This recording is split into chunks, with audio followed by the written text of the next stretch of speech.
Hello, my sweet Natasha. How are you, darling?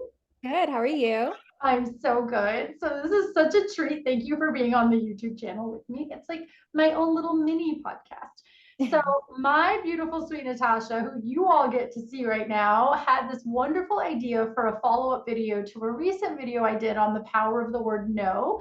And I love it because the title that you suggested for this video is The Art of How to Say No, or The Art of Saying No. And I think it's great because there is an art to saying no in a way that is kind and warm and respectful, but still boundaried. And I think sometimes getting to know is so uncomfortable for people that by the time it comes out of their mouth, it comes across aggressive. Or by the time they put it in the text, it comes across as kind of aggressive. And so I love the idea for this video. So first of all, to anybody out there who questions the power of connections with strangers, this beauty right here is a perfect example of how you can find the next person that's going to change your life anywhere in the world. Because I had the pleasure of meeting her in Mexico and I brought her back with me. She's a beautiful example of how you can bring blessings back to your life.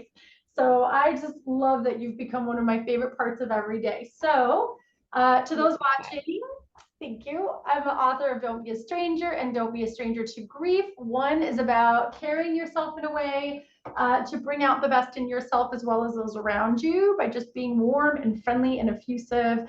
And Don't Be a Stranger to Grief is a way of connecting with yourself through writing letters and resolving some of the hurt and feelings of loss around grief. So, that said, what we're going to do is Natasha's given me a couple examples of how would we say no in these particular scenarios, and they're made up for the purposes of offering some suggestions on how we might go about saying no. And then I'm actually going to run her through a little exercise demo to demonstrate how uncomfortable it can be when you're actually put on the spot. So Natasha, thank you so much for being willing to be my little guinea pig for this video. So, all right, question one. Let me move this off of the screen. So go ahead and ask me the first question. And then by the way, to those watching, I used ChatGPT because earlier I did a demo on how ChatGPT works. If you don't know what I'm talking about, hop over and watch the other video I posted earlier today. It is basically a free online AI tool, has free versions that can be really incredibly helpful for teaching people how to communicate, especially around difficult topics. It can write you poetry and music and songs and marketing material. It's amazing. But I used the Chat GPT for some basic ideas today, and then I went through and I kind of personalized them, and I'll share a little bit of the changes that I made. Okay, so go ahead. Question one. All right. Question one. How do you say no when a guy asks to come over and watch a movie? Great question. So I'm going to give you a few different options, and you tell me how they sound to you. Thank you so much for the offer. I would actually prefer if we met up in a more public space so that we can get to know each other better. Maybe we could meet over coffee at a park instead. How does that feel to you? Love it. You're Mhm. meeting in, a neutral space. And you delivered that in such an easy, um, thoughtful way. Yeah. And what I really loved about this example is it demonstrates high value as well as boundaries. And so if the person gives you pushback, and especially with this next example, if they give you pushback, that's kind of an indicator to me that this may not feel like an emotionally safe connection if they're not going to respect my boundary around this. Another example, by the way, was I appreciate the invitation, but I don't know you well enough to feel comfortable with that option yet. How about we plan something fun outside instead? And so Ooh. another option to see how receptive they'd be to still spending time with you in a different way. Okay.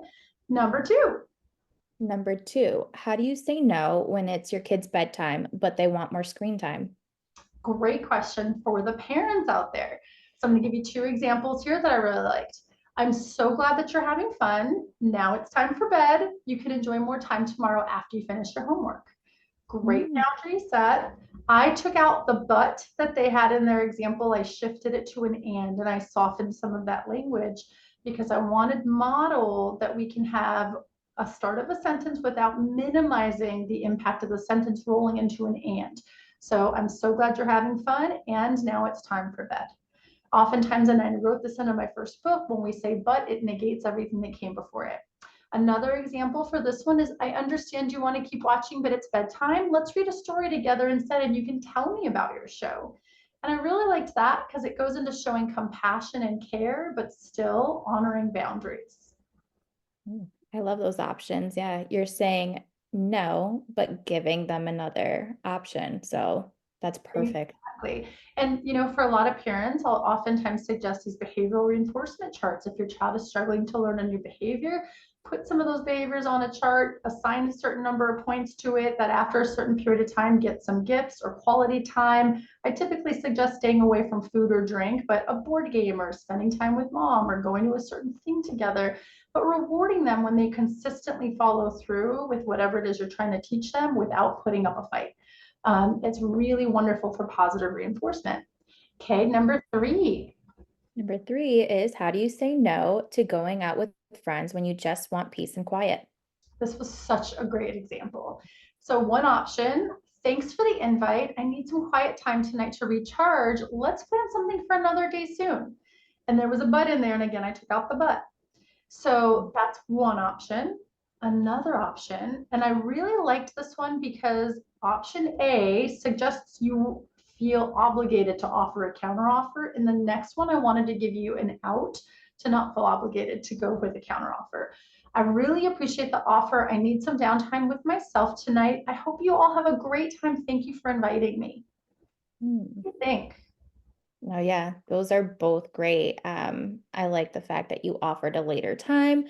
And the other one, yeah, is just, you're valuing your own time, making it known that, yeah, you do care about yourself and you're still, um, acknowledging that you want them to have a good time. So it's just the perfect way to say no. Like I couldn't have said it better myself. Yeah, well, and I really like, because how often do we feel like we get almost like guilt that and sometimes I do it to ourselves, right? We have Mhm. the sense of guilt, like I should offer another option, I should give another, but what if you don't want to? Mhm. Sometimes I think we're so reactive and saying, oh, I'm not available. Why don't we do something next week? I'm so guilty of doing this. And what if I don't want to necessarily do that? I want to be able to offer my time when I truly feel like I'm doing it out of like what I have in my heart to give, what I have with my time and my energy to give, and not in this moment of obligation because I feel guilty saying no. We want to feel empowered by our no, right? And still be so warm and respectful about it. Okay, number 4. How do you say no when offered or pressured to drink alcohol? So, I made a personal decision in my life 3 years ago, a little over 3 years ago now, to stop drinking alcohol. And this is something that, especially in the beginning, came up often. And so, here's several options on how to address this in kind, firm, respectful, honest ways. Thank you for the offer, but I don't drink alcohol. And I left the but in a couple of these. Another was, I appreciate the offer, but I don't drink. I'm happy to join in with a non alcoholic drink. Another is, thanks, I don't drink alcohol, but would love some deliciously tart grapefruit juice or soda instead. And the final version was, thank you, but I don't drink alcohol. Let's enjoy a night of some great conversation instead. Which one of those do you feel like you resonate with? I liked the last two examples where you allow like the person who likes to give, who likes to entertain a different option. Like you let them know what you like instead. That way, yeah, they don't feel taken aback by just a no altogether. Exactly. I agree completely. Excellent. And by the way, I added this because once in a while I'll still get pushback. And I've never had to use this line, but I'm prepared to if it were to come up. Every once in a while you get that person that will push you, almost like what I've felt personally is, it seems as though my no, my not wanting to partake in drinking leaves them feeling uncomfortable about their decision to drink. And so I might get a bit of that peer pressure. Oh, come on. Oh, be fun, or something like that. In which case, I would be prepared to say something to the effect of, if my decision to not drink makes you uncomfortable, I can definitely leave. I don't want to leave anyone feeling uncomfortable, in hopes that that will leave the other person really kind of just considering, maybe putting themselves in my shoes and thinking about how they might be leaving somebody feeling around them. May or may Mhm. not happen, but it's a Mhm. boundary that I'm comfortable setting. How do you feel about that? Yeah, I feel like, yeah, that's definitely something I could use as a last resort. I probably have to practice that on my own before I actually say it to someone else. Yeah, because it's just like, oh, I'm leaving. I don't feel like I'm deserting them, but yeah, you're making it their decision. Yeah. Yeah, exactly. So, Well, and yeah, isn't it so interesting? Because even that thought of like, oh gosh, I don't want to leave them uncomfortable. I will personally pause with myself because it's like, well, they're not hesitating to leave me uncomfortable in this situation by continuing to pressure. And why is like what's in my mind, it's kind of a question of what's more important in this moment, right? it's And so, okay, now let's do our little exercise. Then we'll get you out of the hot seat.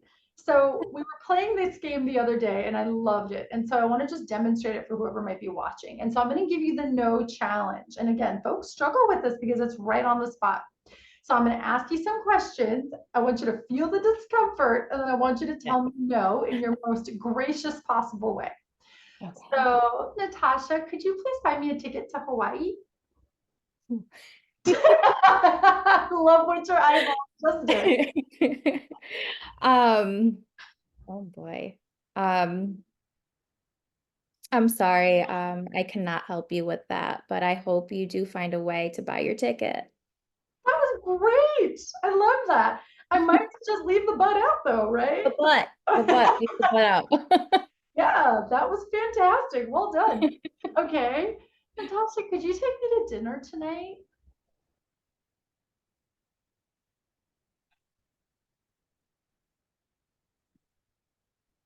I really just want to stay home tonight, but I'm available next Thursday if you're free.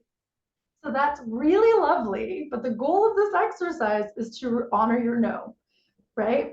And to not Okay. get into that guilt, like, oh, let me give her a yes. I don't want to say no to her, but I want you to, because you don't owe me a dinner if you don't want to take me to dinner. Now, if you really wanted to take me to dinner, the energy behind your answer would probably be like different. But here I'm coercing you into taking me to dinner, right? So That's true. yeah.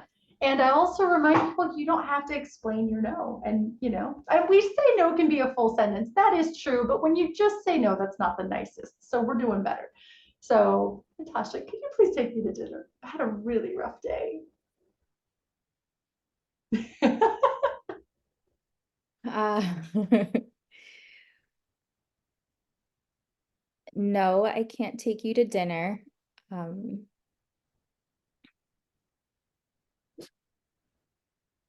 would you like trying to offer a different trying to offer a different activity that doesn't involve Oh, money?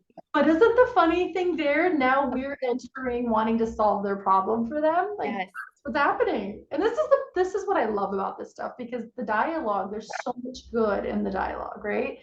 So yeah, I want you to resist that urge to solve the problem. So a compassionate no is okay. No, I can't take you to dinner. Sorry. And I Sorry. Period.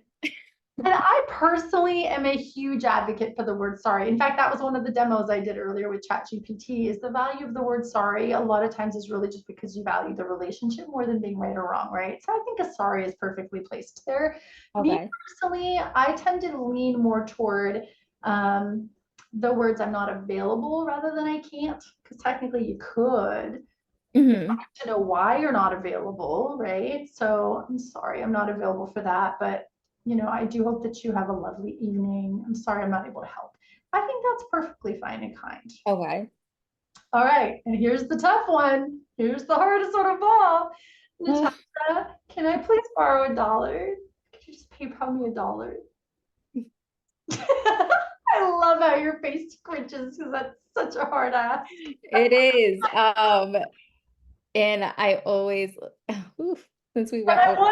I want to explain to everybody watching, her heart wants to say yes to all of these. So just know her face is struggling because she's just like, it's just $1. Who cares? But that's not the assignment. Oh boy. No, I can't give you $1. Um, but I can give you my love. is something that I've used in the past, just made light of it. But I could come up with something else if you give me a second. Okay. Although I Um, love. hmm, no, I can't give you $1.